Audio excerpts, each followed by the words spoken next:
Hey, church family, take a look at our newsletter. What do you think? I'll tell you what I think.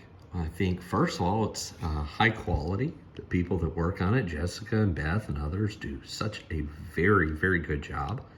I also see that we're quite an active church. There's a lot of information. But the other thing that occurs to me as I look at it, it is really long. And I know that a lot of you are not reading it, or you're not reading it very carefully. And that is not to shame you in any kind of way. We are all bombarded with so much information. So the staff, we've been talking about, how do we make sure that the right information gets to the right people?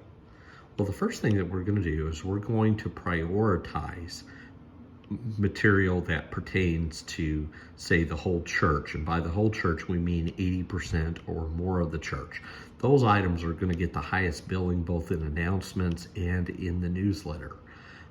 Right behind that second tier level will be items that pertain to the majority of the people in our church. And then we will prioritize further down the ladder, just as it pertains to less and less people, with anything that pertains to 10% or less of our church. If it's an activity that just pertains to small children or maybe to the knitting group, that material will be further in the newsletter, and we'll rely on those groups directly communicating with their people.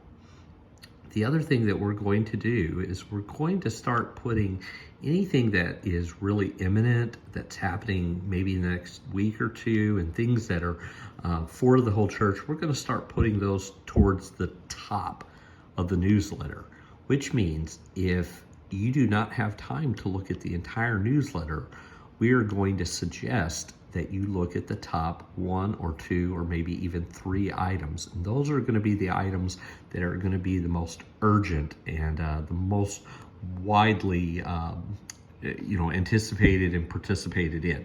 The second thing that we're going to do is going to really direct you to look at our table of contents. And if you don't have time to look at the whole newsletter, we want you to use the table of contents to go directly to the item that you are interested in. That way you don't have to wade through all of it. So say, for instance, you are only interested in finding out about, say, children's ministry. You'll see in the table of contents, children's ministry, and if I click on that, look, it takes me immediately to children's ministry. Now I have just the information that I need and nothing else. I don't have to wade through the rest of the information. So we're going to urge you, take a look at the top 1, 2, or 3 items. That's going to give you the most urgent information. And if you don't have time to do that, or just use the table of contents to go directly to what you are interested in finding. And if the links are too small on your screen, ta-da, turn it sideways, and now they're bigger and you can click them. And if you find you have any technical problems with any of this, just go to Jim Springer and he'll help you fix it.